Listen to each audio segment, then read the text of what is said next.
আজকে আমরা একটা নতুন বিষয় আলোচনা করা শুরু করব, যেটা হচ্ছে শতকরা বা শতাংশ। শুধু যে আমরা এটাকে কাকে বলে, এটার হিসাব কি করে করে এটাই আলোচনা করব তা নয়। বাস্তবে এটাকে ব্যবহার করে আমরা কি কি রকম হিসাব করতে পারি সেটাও আমরা কিছু কিছু অঙ্ক কষে দেখব। তো এই যে এই বিষয়টা তোমাদের সাথে আলোচনা করতে গেলে আমি তোমাদেরকে একটু মনে করিয়ে দিই যে আমরা এই বিষয়টার সাথে যুক্ত আরো কয়েকটা জিনিস এর আগে কিন্তু শিখেছি। সেই হিসেবে এটা এমন কিছু নতুন না, এটা তোমরা এক্ষুনি বুঝতে পারবে। তো সেইগুলো যেগুলো আমরা কি কি শিখেছি, ভগ্নাংশ আর দশমিক। তো এই যে শতাংশ বা শতকরা, এটা এই ভগ্নাংশ বা দশমিক, এটার থেকে এর কিন্তু খুব বড় কিছু তফাৎ নেই। শুধুমাত্র এর মানেটা হচ্ছে 100টা ভাগ করলে তার কত। যেটা ভগ্নাংশ, আমি যদি বলি যে একটা ভগ্নাংশ 2/1 ভাগ, তার মানে দুটো সমান ভাগ করলে তার 1 ভাগ। তো শতাংশ হচ্ছে একটা বিশেষ প্রকারের ভগ্নাংশ, যেখানে আমার 100টা সমান ভাগে ভাগ করলে তার কত হয়। আর শতাংশকে অন্য কথায়, অন্য একটা শব্দে বলে শতকরা। শতকরা আর শতাংশ এটা একই। তোমরা একটু এটা ইংরেজিতে কি বলে সেটা জেনে রাখো। এটাকে বলে পার্সেন্টেজ। এবং এই পার্সেন্টেজ যে ব্যাপারটা, এই পার্সেন্টেজ ব্যাপারটা কিন্তু আমাদের যে বিভিন্ন হিসাব, সেটাতে খুবই কাজে লাগে। তোমরা নিশ্চয়ই শুনেছো যে তুমি যদি ব্যাংকে যাও, যে ব্যাংক আমাকে একটা 5% সুদ দেয়। তো সেইটা যে কত, সেটা জানতে গেলে তোমাকে কিন্তু এই অঙ্কটা জানতেই হবে। কেননা এই অঙ্কটা যদি তুমি না জানো, এই যে শতাংশ বা শতকরা এই হিসাবটা কি করে করে, তুমি ব্যাংকে গিয়ে একদম বোকা বনে যাবে। আর ব্যাংকে গিয়ে যদি বোকা বনে যাও, তাহলে তুমি যে কাজই করো, কৃষি কাজই করো, শিল্প কাজ করো, কোথাও চাকরি করো, যা করো, তাহলে কিন্তু তুমি আর এগোতে পারবে না। তাহলে তোমাকে এই ব্যাংকের হিসাবটা তো জানতেই হবে, যে কাজই করো।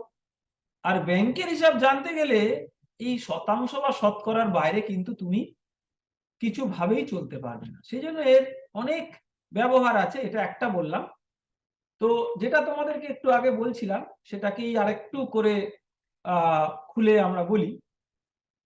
এই শতাংশ শব্দটা আমি তোমাদেরকে বললাম না যে পার্সেন্টেজ, এই পার্সেন্টেজটা একটা ল্যাটিন শব্দ পার সেন্টাম। পার সেন্টাম যেটা থেকে এসছে, যার অর্থ প্রতি শত বা প্রতি শতর জন্য বা প্রতি 100-তে।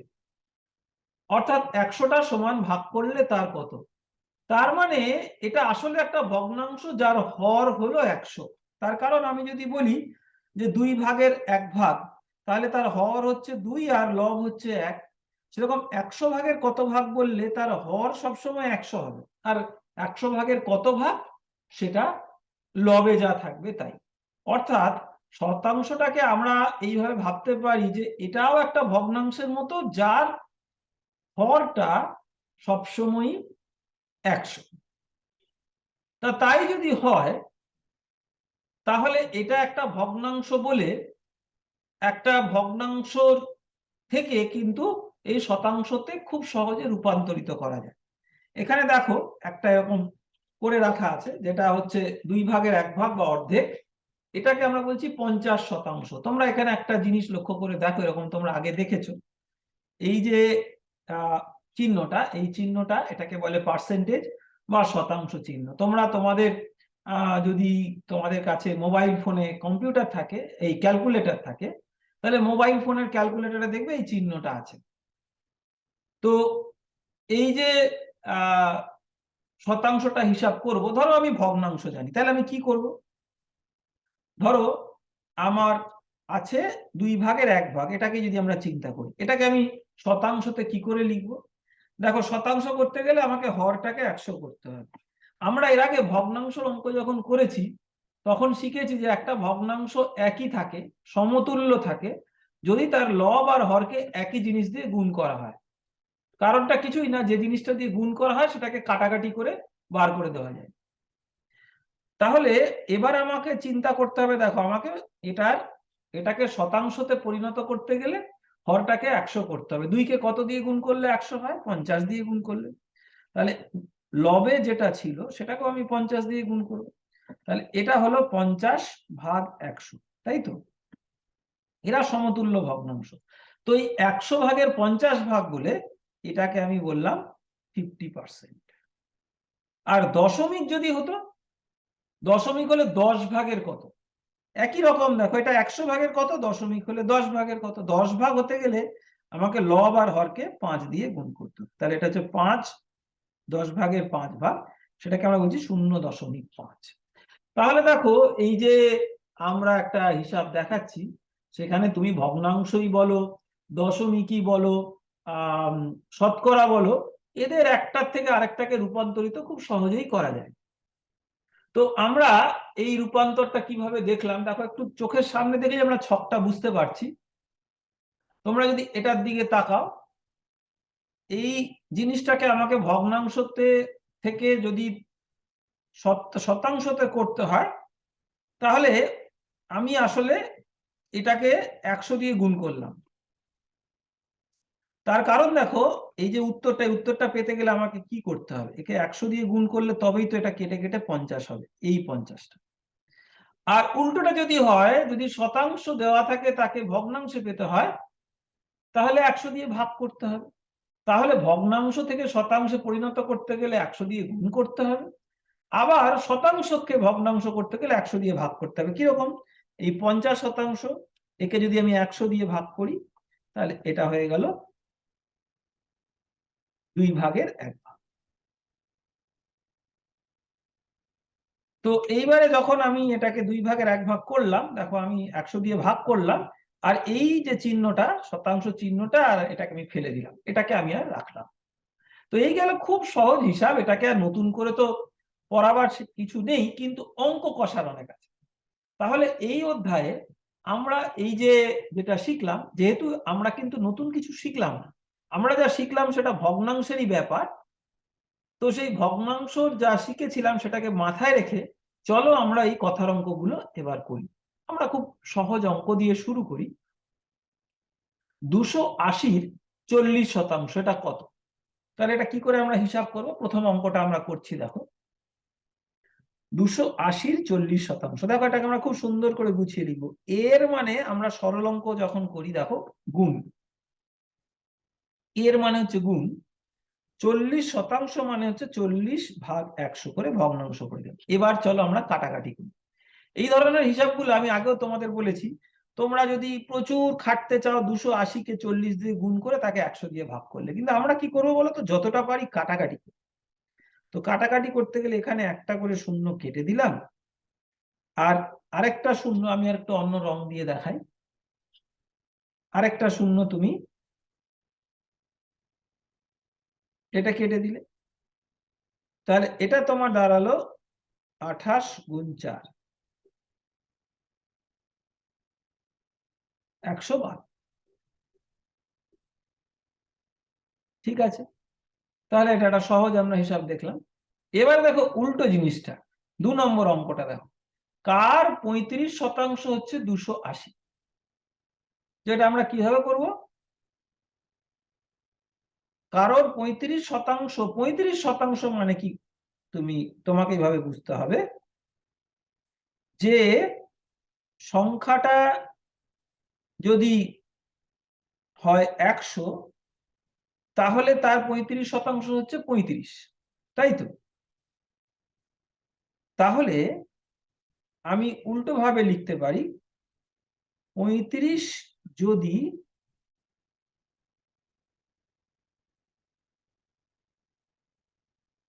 দাঁড়াও এটাকে একটু মুছবো, একটু ভালো করে লিখি। 35 যদি শতাংশ হয়, তবে পুরোটা 100, তাই তো? 35 যদি শতাংশ হয় তবে পুরোটা 100, ওই জন্যই ওটা হচ্ছে 35%।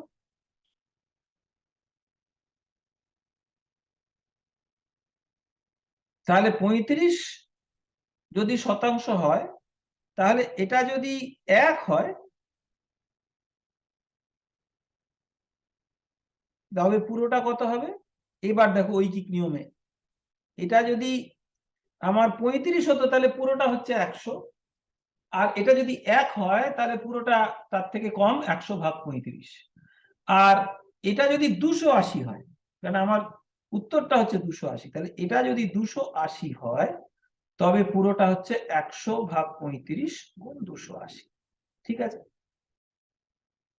তাহলে এবার আমরা একটু কাটাকাটি করি। দেখো 7 দিয়ে আমার একটা কাটাকাটি হবে, এটা হচ্ছে 5 7 35 আর 4 7 28। ঠিক আছে, এবারে আরেকবার কাটবো, 5 8 40, তাহলে 8 গুণ 100 800। তাহলে 800 35% হচ্ছে 280। তোমরা চাইলে অঙ্কটার উত্তরটা ঠিক হলো কিনা মিলিয়ে দেখতে পারো। আমি আগেও বলেছি যে অঙ্কটা যখন উত্তর মেলাবে তখন অন্যভাবে করে দেবে। আমাকে বলেছে কার 35% 280, তাহলে আমার উত্তর বেরিয়েছে 800। আচ্ছা দেখি তো 800 35% সত্যি 280 হয় কিনা। তাহলে 800 35% হচ্ছে এই ভগ্নাংশটা, এটা হচ্ছে 8 গুণ 35, 5 8 40 শূন্য, হাতে রইল 4, 3 8 24, 4 28। ঠিক আছে, তাহলে আমার উত্তরটা ঠিক আছে। এবারে আমি এই অঙ্কটা, তোমাদেরকে তো আমরা একটু চলরাশির ধারণা দিয়েছি, তাহলে এই অঙ্কটাকে চলরাশি দিয়ে কিছু ভাবে করা যায় কিনা আরেকটা কায়দা তোমাদেরকে দেখাই। দেখো এটা একটা খুব মজার কায়দা। এই ওপরের আমি লেখাটা মুছে দিই, এইখানে আমি এটা দেখাবো। ধরো আমি বললাম কার, তাহলে সংখ্যা, সেই সংখ্যাটা আমি কত জানি না, গুণ 35%, অর্থাৎ 35/100 সমান সমান 280। অতএব সংখ্যাটা হবে যে কোনো জিনিস আমরা যদি একটা যে সমান সমান লিখেছি তার বাঁ দিক থেকে ডান দিকে আনতে গেলে আমাকে উল্টে দিতে হয়। তুমি আমাকে যদি জিজ্ঞেস করে এই তুমি এই নিয়ম কোথা থেকে পেলে, আমি তোমাকে খুব সহজ একটা উদাহরণ দিয়ে দেখাচ্ছি। তো ধরো আমি বললাম যে 2 গুণ 5 হচ্ছে 10, তাহলে আমি বলবো কি 2 সমান সমান 10/5। এই যে 5টা ছিল এটা তলায় আসলে ভাগ হয়ে গেল, তাই না? 2 সমান সমান 10/5 তো বটে, এটা তোমরা জানো। তার মানে যেটা ছিল বাঁ দিকে গুণ, ডান দিকে হয়ে গেল ভাগ। আবার আমি যদি বলি 10/5 সমান সমান 2, তাহলে এবার যদি আমি 5টাকে ডান দিকে নিয়ে যেতে চাই তাহলে 10 সমান সমান 2 গুণ 5, এটাও ঠিক। তাহলে এইটা ভাগ ছিল, ওই পাশে গিয়ে গুণ হয়ে গেল, আর গুণটা এই পাশে গিয়ে ভাগ হয়ে গেল। একইভাবে যোগ বিয়োগও হয়। দেখো যদি আমি বলি যে 4 যোগ 2 হচ্ছে 6, তাহলে আমি বলতে পারি 4 সমান সমান 6 বিয়োগ 2, তাহলে এই 2টা এপাশে এসে বিয়োগ হয়ে গেল। ঠিক আছে, তাহলে আমার এই যে সমান সমান করে আমি কিছু লিখেছি, তার এক পাশ থেকে আরেক পাশে নিয়ে গেলে গুণটা ভাগ হয়ে যায় আর যোগটা বিয়োগ হয়ে যায়। এইটা মাথার মধ্যে রাখলে দেখবে এর থেকে সহজ আর কিছু নেই। তাহলে দেখো সংখ্যা গুণ 35/100 হচ্ছে 280, তাহলে সংখ্যাটা কত হবে? এই গুণটাকে যদি আমি ওপাশে নিয়ে যাই তাহলে দেখো এইটা উল্টে যাবে, তাই না? এটাকে যদি আমি বলি 2 গুণ 5 10, তাহলে 2 সমান, দেখো 5টা উল্টে গিয়ে ডিগবাজি খেয়ে নিচে চলে এসছে, তাই তো? তাহলে সংখ্যাটা হবে 280। এবার এটা উল্টে যাবে মানে 100/35, এই 35/100। আর এই 280 গুণ 100/35 হচ্ছে এই যে আমার উত্তর। তাহলে আমরা এটাকে এভাবে যখন শিখে গেলাম, আমরা দেখবো যে এরকম এতটা বিস্তারিত না লিখে এইরকম ছোট করে লিখে প্রায় চলরাশির ধারণা দিয়ে, চলরাশির ধারণা থেকে আমরা এটুকু জেনেছি যে দিক পরিবর্তন করলে যোগটা বিয়োগ হয়ে যায় আর গুণটা ভাগ হয়ে যায়। চলো এবার আমরা 3 নম্বর অঙ্কটা করি। 3 নম্বর অঙ্কটা করার আগে এই পাতাটাকে আমরা একটু পরিষ্কার করে দিই।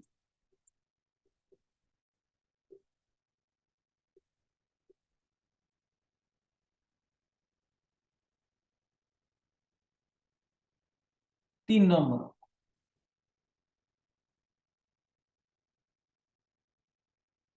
একটি রাশির 40% যদি 250 হয় তাহলে তার 60% কত? তাহলে একটা রাশি বা সংখ্যা যাই বলো, গুণ 40% মানে 40/100 হচ্ছে 250। এটা আমার দেওয়া আছে।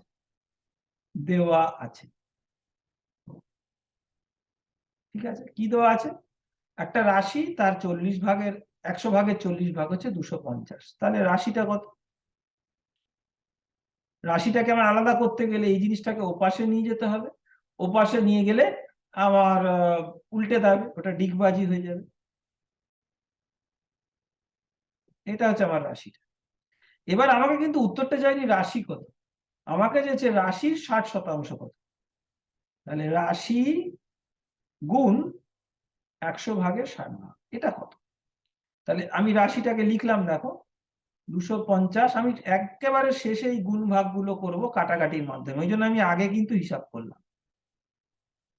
আমি চাইলে 250 গুণ 100/40 পুরোটা করে তার আমি এটা বার করতে পারতাম, কিন্তু আমি এটাকে পুরোটাকে একসাথে লিখে ওপর নিচে কাটাকাটি। তাহলে কাটাকাটি করার জন্য শূন্যগুলো দেখো, এগুলোকে আমি আগে আলাদা করে দিই। এখানে একটা শূন্য, এখানে একটা শূন্য করে দিলাম। এবারে আরেকটা শূন্য এখানে পাওয়া গেছে, এটাকেও কেটে দিলাম। তাহলে 4কে এবার আমি একটু অন্য রং দিয়ে লিখি, নয়তো তোমরা আলাদা করতে পারবে না। দেখো 4কে আমি যদি 2 দিয়ে ভাগ করি তাহলে 2 হবে, 10কে 2 দিয়ে করলে 5 হবে। তাহলে এটা একটা কাটাকাটি হলো। আবার এই 2কে আমি 6কে যদি 2 দিয়ে ভাগ করি হলো 3। তাহলে দেখো এখানে আমার যেটা দাঁড়ালো 25 গুণ 5 গুণ 3। 25 গুণ 5 হচ্ছে 125 3। তাহলে এটা হলো 375।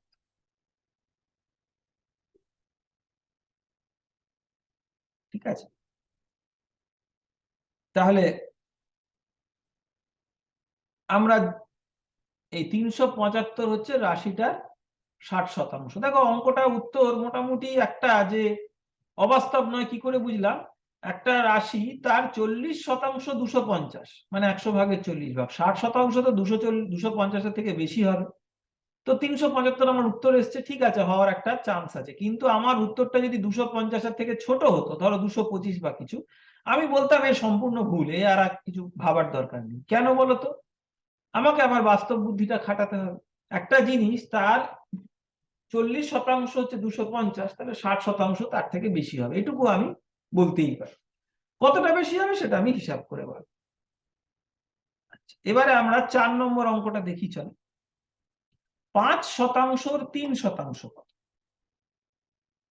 এটাকে আমরা খুব চট করে হিসাব করব। 5% 3%, এরটাকে আমি বললাম গুণ।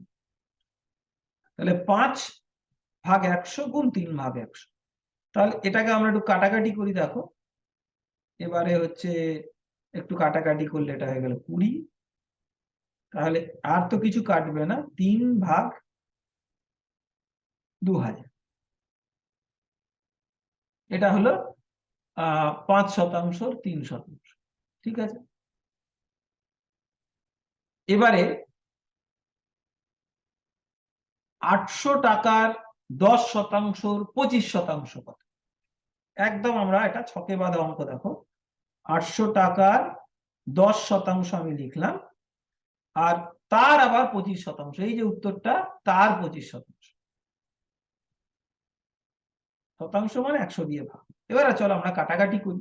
এই এত সোজা অঙ্ক যে ভাবা যায় না, শুধু পদ্ধতিটা মেনে করলেই হলো। তাহলে আমরা অনেক কিছু কাটাকাটি করতে পারি। দেখো 25 আর 100 হয়ে গেল 4, 10 আর 100 হয়ে গেল 10। এবারে এই 10-এর একটা শূন্য আর 800-র একটা শূন্য কেটে গেল, আর এই 80 আছে আর 4 আছে, এদেরকে কেটে দিলে 20, 4 20 80। তাহলে 800 টাকার 10% 25% হচ্ছে 20 টাকা। আমরা একটু মুখে মুখে হিসাব করতে পারি। 800 টাকার 10% হচ্ছে 100/10 মানে 10/1 মানে হচ্ছে 80 টাকা। 80 টাকার 25% মানে 4/1, সেটা হচ্ছে 20 টাকা।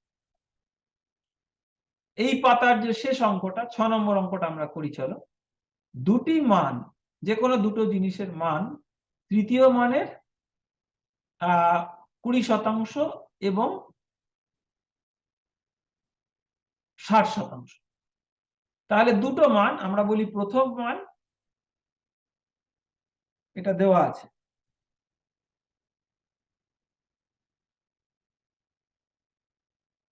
প্রথম মান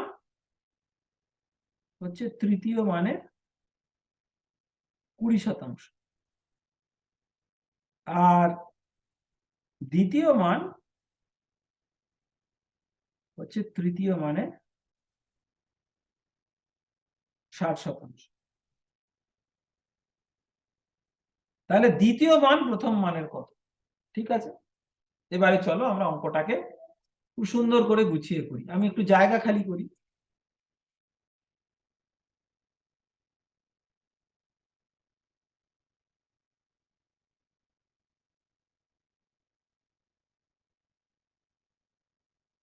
প্রথম হচ্ছে দ্বিতীয়, এই তৃতীয় গুণ 20/100। তাহলে আমরা এভাবে বলতে পারি, তৃতীয় সমান সমান প্রথম গুণ গুণ, এবারে এটাকে আমাকে ওই পাশে নিয়ে গেলে উল্টে দিতে হবে, শুধু তৃতীয় রাখলে বাকি জিনিসটাকে ওই পাশে নিয়ে যেতে হবে, হলো 100/20। ঠিক আছে, তাহলে আমরা কি করলাম দেখো, কিছুই নাই, তৃতীয়টা প্রথম গুণ 100/20 কিভাবে হলো, এ পাশে ছিল 20/100, ও পাশে গেলে উল্টে গেল। এবারে এপাশ ও পাশ, এটা ডান বা আর বা ডান দুটোই এক, কেননা আমি যদি বলি যে কিছু একটা সমান সমান অন্য একটা, তাহলে উল্টো ভাবে বলা যায় অন্য একটা সমান সমান কিছু একটা, এইরকম হয়। আচ্ছা, এবারে এইটা থেকে চলো একইভাবে আমি কি লিখতে পারি, তৃতীয় সমান সমান দ্বিতীয় গুণ 60/100। ঠিক আছে, 60/100টাকে উল্টে দিতে হবে, আমি উল্টানোটা লিখে ফেলি, 100/60। ঠিক আছে, এইটা থেকে আমি পেলাম তৃতীয় হচ্ছে দ্বিতীয়, এটাকে উল্টে দিলে 100/60। এবারে দেখো, আমি এটাকে তোমাদেরকে যে দুটোকে বলছি, এইটা এবং এইটা, এই দুটো তো একই, দুটোরই বাঁদিকে তৃতীয় আছে, তাহলে বাঁদিকটা সমান হলে ডান দিকটাও সমান।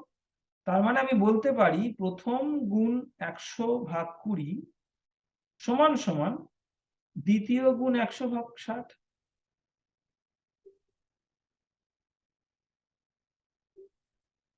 তাই তো?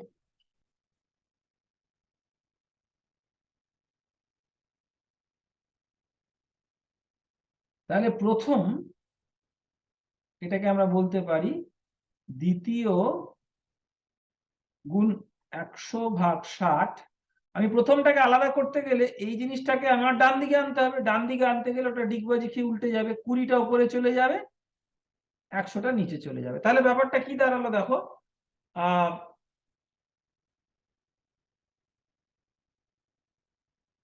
যে আমি যখন বলছি যে কোনো একটা জিনিস, এটা গুণ কিছু একটা লব ভাগ হর আছে, তাহলে ওই পাশে ওটাকে নিয়ে গেলে হরটা মাথায় উঠে লব হয়ে যায় অন্য পাশে, আর লবটা নিচে নেমে হর হয়ে যায়। তাহলে আমাকে যে প্রশ্নটা করা হয়েছে, দ্বিতীয় মানের প্রথম মান কত শতাংশ, তাহলে প্রথম হচ্ছে দ্বিতীয় গুণ কত শতাংশ, তাহলে শতাংশটা রাখতে গেলে 100 দিয়ে ভাগ একটা রাখতে হবে, সেই জন্য এটাকে আমি খুব একটা ডিস্টার্ব করছি না, বুঝেছো, এটা থাক। আর 20 আর 60কে কাটাকাটি করলে হলো 3। তাহলে এবারে আমি বলতে পারি যে প্রথম সমান সমান দ্বিতীয়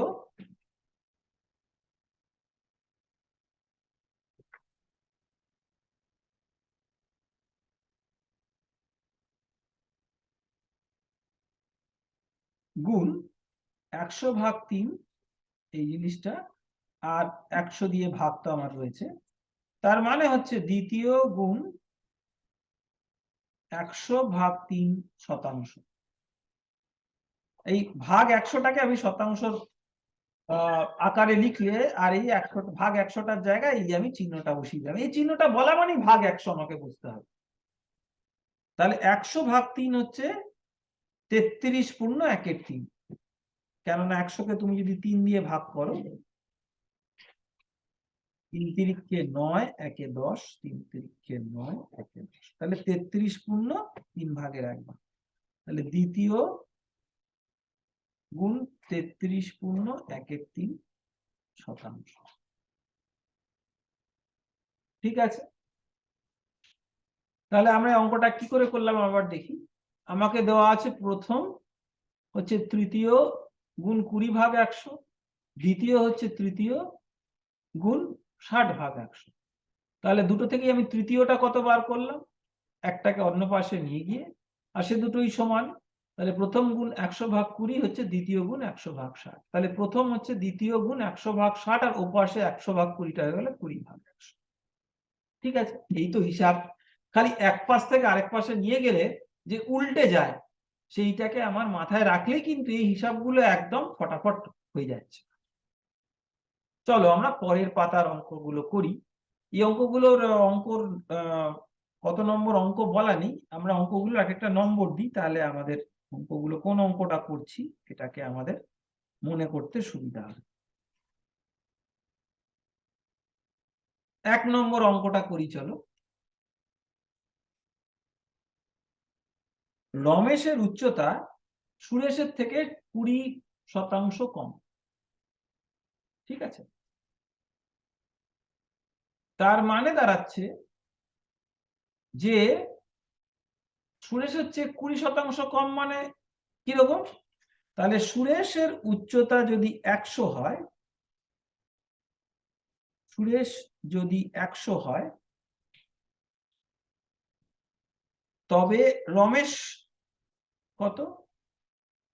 দেখো এটাকে আমাকে এবারে শতকরার আগে আমরা যেমন জাস্ট কিরকম করছিলাম, যন্ত্রের মতো হিসাব করছিলাম, এবার আমাকে শতকরার মানেটা বুঝে একটু করতে হবে। রমেশের উচ্চতা সুরেশের থেকে 20% কম, তার মানে কি, যে সুরেশ যদি হয় 100 তবে তার থেকে 20 কম। তাহলে সুরেশ যদি 100 হয় তাহলে রমেশ কত, রমেশ হচ্ছে 80, এটা হচ্ছে 100 বিয়োগ 20, তাই তো। এবারে আমাকে উল্টো কথা জিজ্ঞাসা করেছে, তাহলে সুরেশের উচ্চতা রমেশের থেকে কত শতাংশ আছে। তাহলে আমি যদি বলি যে রমেশ যদি উল্টোটা করি, রমেশ যদি 80 হয় তবে সুরেশ 100, তাহলে আমাকে বার করতে হবে রমেশ যদি 100 হয় তাহলে সুরেশ কত। তার কারণ হচ্ছে যে কোনো জিনিস কারোর কত শতাংশ করতে গেলে সেইটাকে 100-তে পরিণত করতে হবে। তাহলে সুরেশ রমেশের কত শতাংশ বলতে গেলে আগে রমেশকে 100-তে পরিণত করতে হবে। তাহলে রমেশ যদি 80 হয় তবে সুরেশ 100, তাহলে রমেশ যদি 100 হয় তাহলে সুরেশ কত হয়। তাহলে এখানে আমরা ঐকিক নিয়ম লাগাবো, রমেশ যদি 1 হয় তবে সুরেশ কত, 100/80, আর রমেশ যদি 100 হয় তবে সুরেশ কত, 100/80 গুণ 100।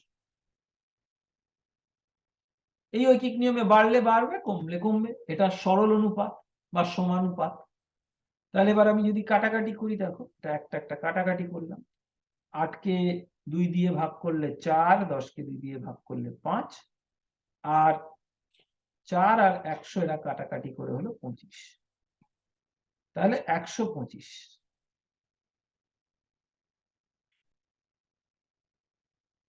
তাহলে দেখো রমেশের উচ্চতা সুরেশের থেকে কম, সুতরাং রমেশ যদি 100 হয় তাহলে সুরেশ তার থেকে বেশি হবে। 125 আমার বেরিয়েছে, আমি আশা করছি উত্তরটা ঠিকই আছে। এবারে যদি আমাকে কিন্তু উত্তরটা তা চাইনি, আমাকে উত্তরটা কি চেয়েছে শেষ অবধি, যে সুরেশের উচ্চতা রমেশের থেকে কত শতাংশ বেশি হয়। অর্থাৎ রমেশ যদি 100 হয় তার থেকে কত বেশি, তাহলে রমেশ যদি 100 হয় তার থেকে 25 বেশি, তার মানে এটা হচ্ছে 25% বেশি। এই 25টা আমি কোথা থেকে পেলাম, 125 থেকে 100 বিয়োগ করে, তাহলে 100-র উপর ভিত্তি করেই আমাকে শতকরার হিসাবটা করতে হলো। যার সাপেক্ষে বেশি বা কম তাকে আমাকে প্রথম 100-তে পরিণত করে নিতে হবে। 100-তে পরিণত করে তারপরে আমি সেটা হিসাব করব। এবার চলো আমরা 2 নম্বর অঙ্কটা করি। একটা শহরের জনসংখ্যা 1 বছরে 54,500 থেকে 58,500-তে উন্নীত হয়েছে। তাহলে জনসংখ্যা কত শতাংশ বৃদ্ধি পেয়েছে? এই ধরনের হিসাব আমাদের খুব করতে হয়। তোমরা এটা শুনেছো কিনা জানি না। আমাদের দেশে জনগণনা বা সেন্সাস বলে একরকম জিনিস হয়। এতে সরকার কিছু কিছু বছর অন্তর, হয়তো 10 বছর অন্তর ধরো, যে দেশের লোক সংখ্যা কোথায় কত বাড়লো, বা কোথাও যদি মানে খুবই, এটা যদিও খুব বাস্তব হিসেবে নয়, কিন্তু কোথাও যদি কমেও থাকে তাও বা কত কমলো, কেননা কমলো এমনি হয়তো কমবে না, কোথাও হয়তো মহামারী হয়ে বা অন্য কিছু হয়ে কমতে পারে। তাহলে এই যে বাড়া কমা, এইটা একটা দেশের, দেখো একটা দেশের জনসংখ্যা যত আছে তার থেকে এই যে বাড়া বা কমা, তার উপরে একটা দেশের অনেক কিছু নির্ভর করে। একটা দেশ, ধরো একটা দেশে কিছু খাবার আছে, তো জনসংখ্যা যদি নিয়ন্ত্রণে থাকে, খুব বেশি যদি না বাড়ে, তাহলে এই খাবার দিয়ে সবার খাওয়া চলে যাবে। কিন্তু জনসংখ্যা যদি এত বেড়ে যায় আর দেশের খাওয়া যদি কম থাকে, তাহলে কি হবে? যে লোকের হাতে অনেক টাকা পয়সা আছে সে হয়তো বেশ কিছু খাবে, খেয়ে ফেলে দেবে, নষ্ট করে দেবে, রাস্তায় ফেলে দেবে। আর যে লোকের পয়সা নেই সে বেচারা না খেয়ে থাকে। তাহলে এই যে তফাৎ, এই তফাৎটা হয়ে যাবে, যত বেশি জনসংখ্যা থাকে তাহলে এই তফাৎটা তত বেশি হবে।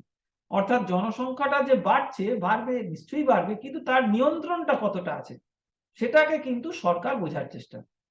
তো সেটা অনুযায়ী এই যে কত শতাংশ বেড়েছে, এইটা সরকারের কাছে খুব একটা গুরুত্বপূর্ণ সংখ্যা।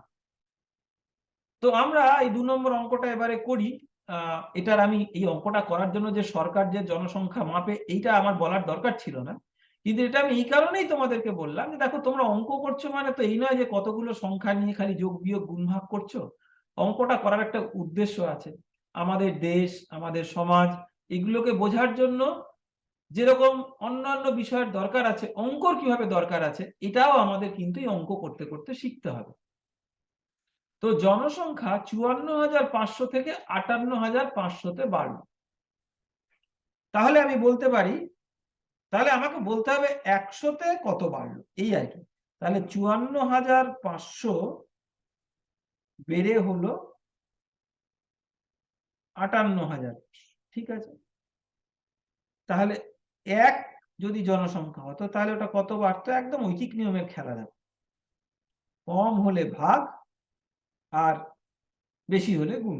এই সরল অনুপাত হলে গুণ, ব্যস্ত অনুপাত হলে ভাগ।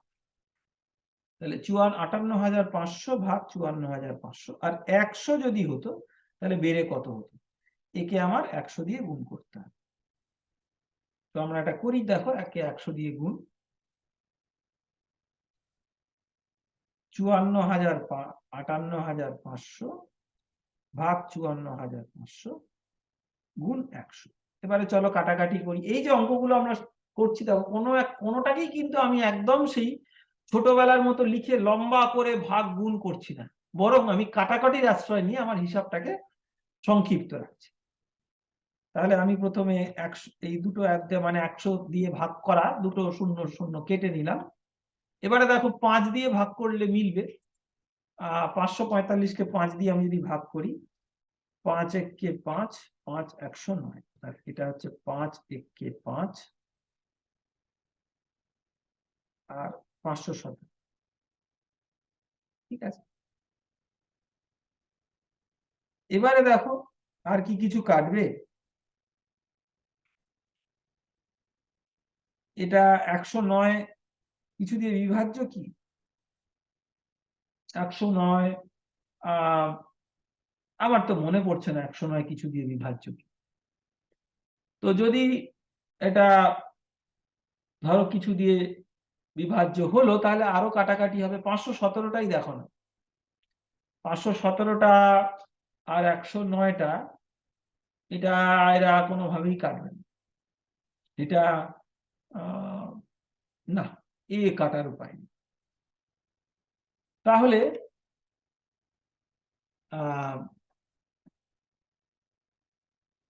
আমরা যেটা করব, আমি উত্তরটা পুরোটা করছি না, কেন এবারে আমাকে গুণ করতে হবে। 517-কে 100 দিয়ে গুণ করে 109 দিয়ে ভাগ করতে হবে।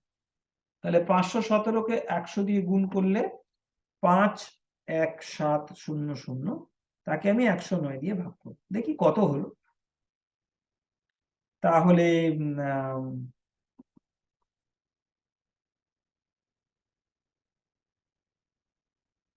আমার হবে 109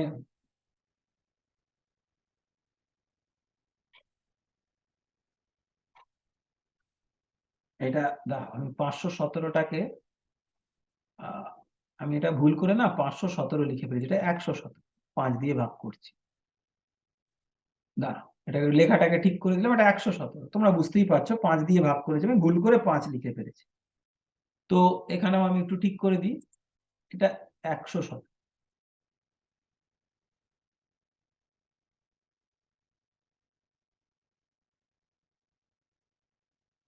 তাহলে 109 একে 109, 8 17, একটা শূন্য নামলো এখানে শূন্য, আবার এটা।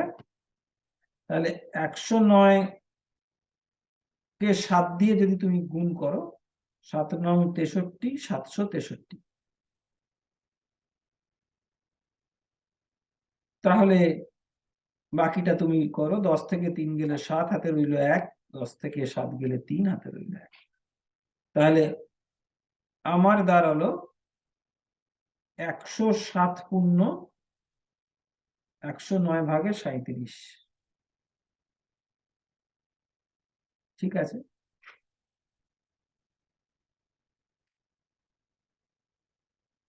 37 দিয়ে তো আর এটা কাটাকাটি হবে না। তাহলে আমার কত বাড়লো দেখো, 100 থেকে বেড়ে 107 এটা হলো। তাহলে বাড়লো কত, 7 পূর্ণ 37-এর 109, এই পার্সেন্টেজ বা শতকরা। কেন এতটা, কেননা 100 সাপেক্ষে এতটা বাড়লো হয়ে 107 আর পূর্ণ 109 ভাগের 37। তোমরা একটু দেখে নিও আমার কোনো হিসাবে ভুল হলো কিনা, হতে পারে, কিন্তু আমি এই যে হিসাবটা কি করে করতে হয় সেটা তোমাদেরকে বললাম। দু একটা হিসাবে যদি ভুল হয়ে যায় তোমরা কিছু মনে করো না, আমার তো অনেক বয়স হয়েছে তোমাদের থেকে, তো দু একটা হিসাবে ভুল হতে পারে, কিন্তু হিসাবটা করার যে পদ্ধতিটা এটা আমি তোমাদেরকে কিন্তু ভালো করে শিখিয়ে দিচ্ছি। আচ্ছা, এবারে 3 নম্বর অঙ্কটা দেখো।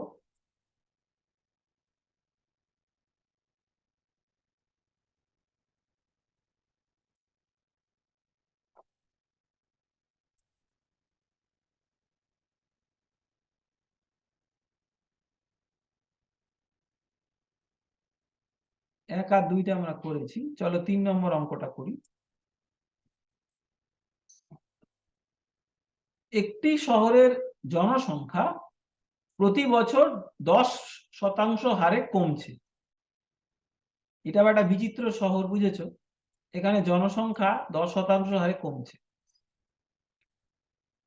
ঠিক আছে, 2 বছর আগে জনসংখ্যা ছিল 20,000, তাহলে এখন জনসংখ্যা কত?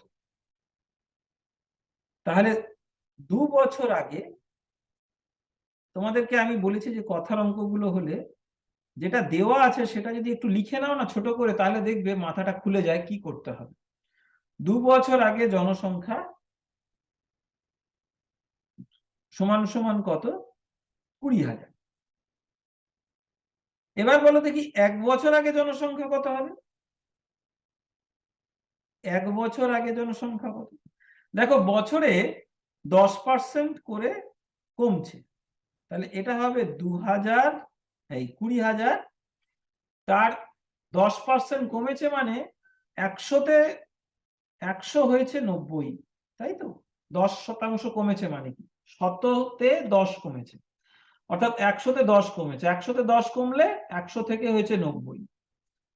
তাহলে 100 থেকে হয়েছে 90, 1 থেকে হয়েছে 90 ভাগ 100, আর এই 20,000 থেকে তাহলে কত হবে, আবার এই দিয়ে গুণ করে দেবো, 90 ভাগ 100, পুরো ঐকিক নিয়ম।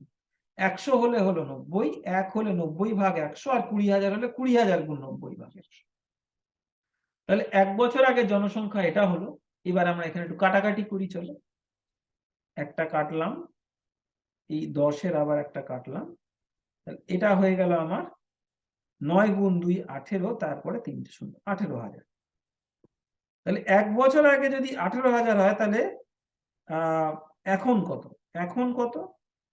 এখন আবার এই 1 বছর আগে যা ছিল তার থেকে 10% কমেছে, মানে তার আবার 100 ভাগে 90 ভাগ, তাই তো? তাহলে এইটাই হবে আমার উত্তর। আমি এটাকে এবার একটু কাটাকাটি করি। তাহলে 9 গুণ 18 কত? 8 নং 72-এর 2, হাতে রইল 7, 9 কে 9 এর সাথে 16, 1 6 2, আর এই দুটো শূন্য, 16,200। তাহলে 20,000 জনসংখ্যা ছিল, তাহলে বছরের 10% হারে কমতে কমতে 16,200 হলো। এখানে দেখো এই ছেলেমেয়েরা কোথায় ভুল করে এই অঙ্ক করতে গেলে। অঙ্কতে দেওয়া আছে বছরে 10% হারে কমছে, তাহলে বলো আচ্ছা বছরে 10% মানে 2 বছরে 20%। তো এটার 20% কমলো, মানে 20,000-এর 80 ভাগ 100 হলো, কিন্তু সেটা ঠিক হলো না। কেন বলতো? তার কারণ হচ্ছে বছরে 10% হারে কমছে, মানে আমাকে একটা বছরের শেষে যত হলো সেইটাকে নতুন ধরে আবার তার 10% কমছে ভাবে হিসাব করতে হবে। অর্থাৎ আমার 2 বছর আগে ছিল, তার 10% করে কমেছে, মানে 10 আর 10 20% কমেছে, তা নয়। 2 বছর আগে যা ছিল সেটা কমে 1 বছর আগে কত হলো, আর সেই যত হলো তার উপর আবার এই 10% চাপ। এইটাকে মাথায় রাখতে হবে। এবারে চলো আমরা 4 নম্বর অঙ্কটা করি। 4 নম্বর অঙ্কটা আমরা করব। আমরা এই জায়গাগুলো একটু মুছে দেবো। আচ্ছা, মুছে দেওয়ার আগে আমরা দেখি যে জায়গাটা আছে সেখানে সেটাকে আমরা ব্যবহার করে অঙ্কটা করতে পারি কিনা। তাহলে আমরা এখন 4 নম্বর অঙ্কটা করছি। 1200 ছেলে আর 800 মেয়ে একটা পরীক্ষায় অংশ নিয়েছে। এর মধ্যে 60% ছেলে আর 40% মেয়ে পরীক্ষায় উত্তীর্ণ হয়, মানে পাশ করে। তাহলে পরীক্ষায় শতকরা কত সংখ্যক পরীক্ষার্থী ছেলে মেয়ে মিলিয়ে অকৃতকার্য, অকৃতকার্য মানে ফেল, ফেলটাকে একটু ভালো ভাষায় বলে অকৃতকার্য, বুঝেছো? কিন্তু আসলে হচ্ছে ফেল। তাহলে 1200 ছেলে, তাহলে আমরা দেখি যে ছেলে কত পাস আর মেয়ে কত পাস। তাহলে 1200 ছেলে, ঠিক আছে। তাহলে ছেলে পাস কজন? 1200 তার 60%, তাহলে গুণ 60 ভাগ 100, ঠিক আছে। এবার একটু কাটাকাটি করি আমরা।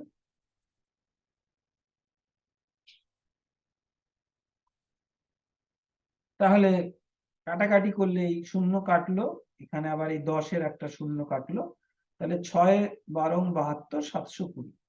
তাহলে 720 ছেলে পাস। তাহলে ছেলে ফেল কত? 1200 জন পরীক্ষা দিয়েছিল, তার মধ্যে 720 জন পাস করলো, তাহলে 1200 বিয়োগ 720 ফেল করলো। এটা হলো 480, এটা তলায় তলায় বসিয়ে বিয়োগ করলেই তোমরা পেয়ে যাবে। তাহলে ছেলে ফেল করলো 480। এরকম ভাবে মেয়ে কজন ফেল করলো আমরা দেখি, চলো। এবারে উপরের যে অঙ্কের যে আমরা জায়গাটাকে নিয়েছিলাম ওই জায়গাটা পরিষ্কার করে দিই। পরিষ্কার করে মেয়েদের এবার হিসাবটা দেখি, ছেলেদের হিসাবটা আমরা একটু আগে দেখেছি। তাহলে 800টা মেয়ে পরীক্ষা দিয়েছিল, তার মধ্যে 40% পাস। তাহলে মেয়ে পাস কজন?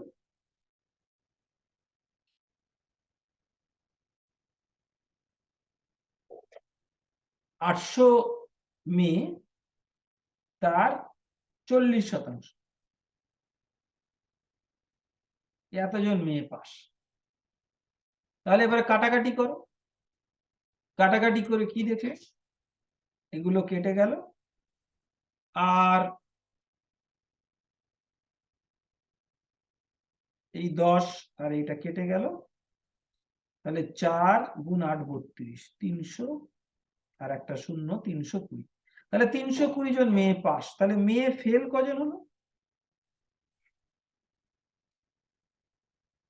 মেয়ে ফেল হলো 800-র মধ্যে তুমি 320 জন যদি পাস করে, তাহলে বাকিরা ফেল। মেয়ে 480 জন ফেল করলো। শেষ অবধি যতজন ছেলে ফেল করলো ততজন মেয়েই ফেল করলো। তো তাহলে মোট ফেল কত? ছেলে ফেল যোগ মেয়ে ফেল, তাই তো? আমি খুব সহজ করে লিখছি যাতে তোমরা ব্যাপারটাকে একদম মানে সহজে বুঝতে পারো। ছেলে ফেল হলো 480 আর মেয়ে ফেল 480, তাহলে এটা হলো 960। আমাকে এবার বলছে মোট পরীক্ষার্থীর শতকরা কত শতাংশ অকৃতকার্য বা ফেল হলো। তাহলে মোট, এবারে আমাকে মোট পরীক্ষার্থী কত দেখতে হবে। মোট কত ছিল? 1200 প্লাস মোট পরীক্ষার্থী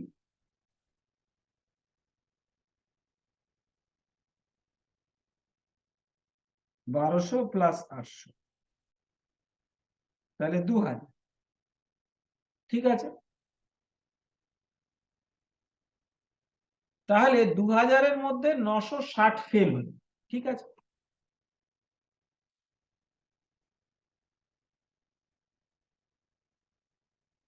আমাকে বার করতে হবে তাহলে 100-র মধ্যে কত ফেল হলো, শতকরা কত, এটা মানে 100-র মধ্যে। তাহলে এবার আমরা গুছিয়ে লিখি, চলো।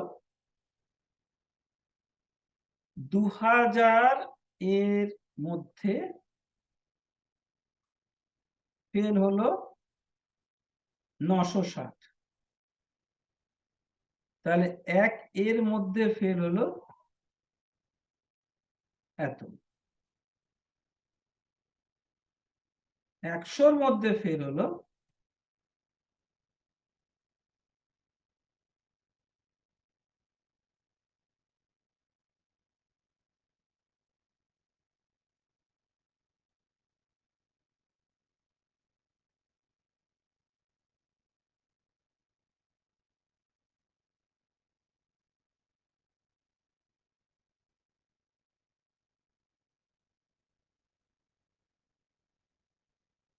তাহলে 2000-এর মধ্যে 960, 1-এর মধ্যে 960/2000, আর 100-র মধ্যে তাকে 100 দিয়ে গুণ, একদম ঐকিক নিয়ম। 2000-এর মধ্যে যত 1-এর মধ্যে তার থেকে কম ওই জন্য ভাগ, 100-র মধ্যে কত তাকে আবার 100 দিয়ে গুণ বেশি। এবারে চলো কাটাকাটি করি, এই শূন্য এই শূন্য কেটে গেল, আর আরো দুটো শূন্য আমরা ফটাফট কেটে নেব, এই দুটো শূন্য আর এই দুটো শূন্য। তাহলে এবারে আমার উত্তরটা যেটা দাঁড়ালো 96/2, এটা হলো 48। তার মানে আমার 48% পরীক্ষার্থী ফেল করলো। এ খুবই কঠিন পরীক্ষা, যে পরীক্ষায় তোমার 48% ফেল করে, এ বড় কঠিন পরীক্ষা। যাই হোক, এরকম পরীক্ষা তো হয়। এবারে চলো আমরা 5 নম্বর অঙ্কটা।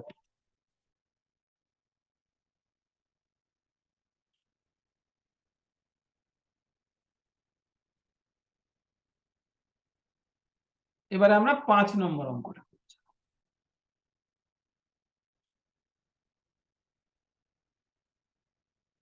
একটি পরীক্ষায় 25% ইংরাজিতে ফেল করে আর 35% গণিতে ফেল করে বা অঙ্কে ফেল করে।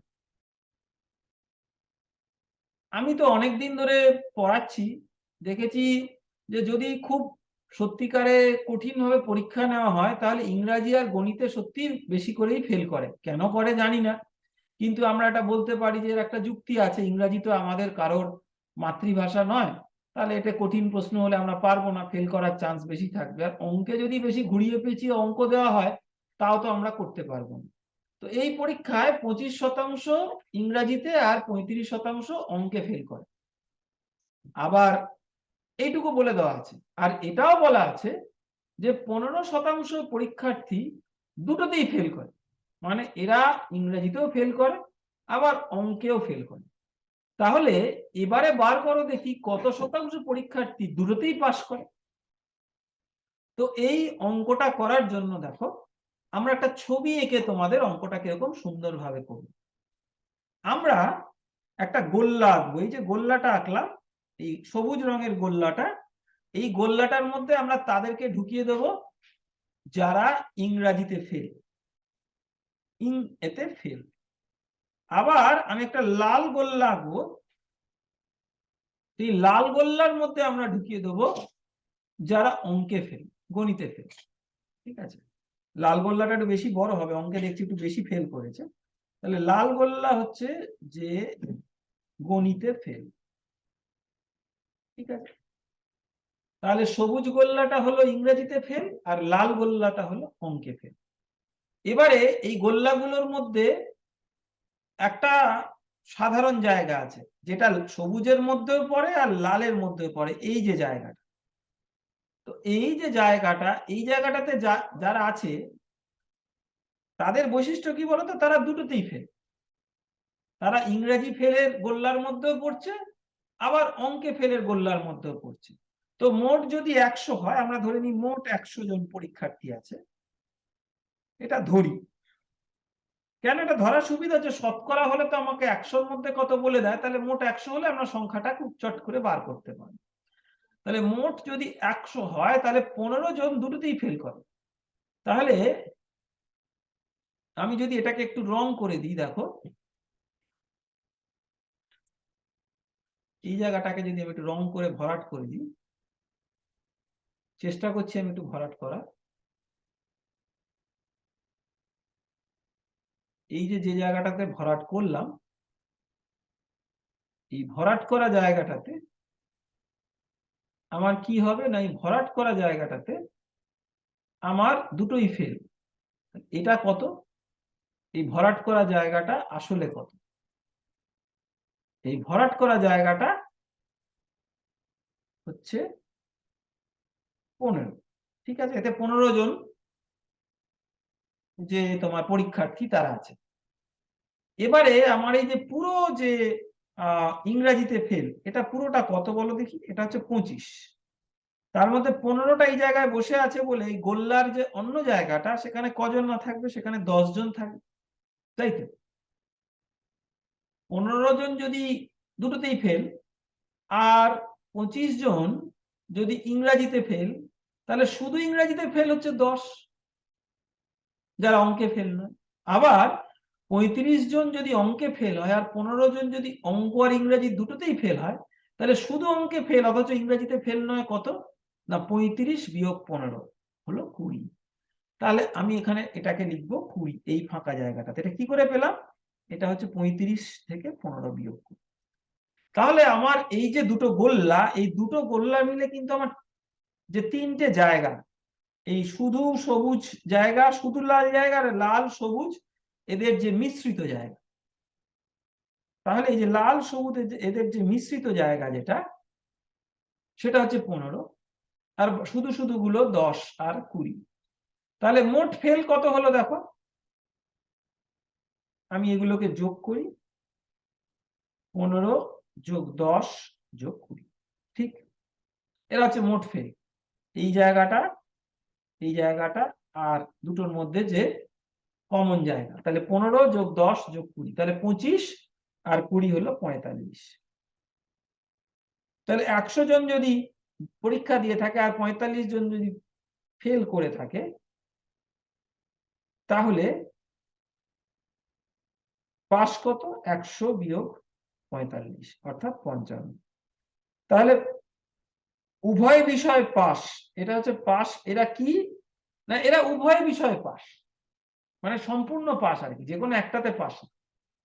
তাহলে এটা আমি কি করে বুঝলাম দেখো, তাহলে আমি যতজন একটা না একটাতে ফেল করেছে, এই মোট ফেলের মধ্যে কি আছে বলো তো, মোট ফেলের মধ্যে আছে হয় একটাতে ফেল বা দুটোতে ফেল। তাহলে যে ছাত্র বা ছাত্রীরা হয় একটাতে ফেল করেছে বা দুটোতে ফেল করেছে, তাদের বাকি যারা আছে তারা দুটোতেই পাস করেছে, কোনোটাতেই ফেল করেনি। তাহলে উভয় বিষয়ে পাস, এই পাস হচ্ছে দুটোতেই। ঠিক আছে, এটা হচ্ছে 55, তার মানে 55%, 100-তে 55। ঠিক আছে, এই পাতার শেষ অঙ্কটা আমরা এখন করব, করে আমরা আজকের এই পাঠটা গুটিয়ে নেব, আবার পরের দিন এগোবো। এই শতকরার অঙ্ক আমরা অনেক ধরনের প্র্যাকটিস করব। তো আজকে আমরা এই 6 নম্বর অঙ্কটা এখন করব, করে আমরা আজকের পাঠটাকে শেষ করব। তাহলে 6 নম্বর অঙ্কটা দেখো, নরেশের মাসিক আয়, নরেশের মাসিক আয় 15% কমেছে, ঠিক আছে। এবারে কমার পরে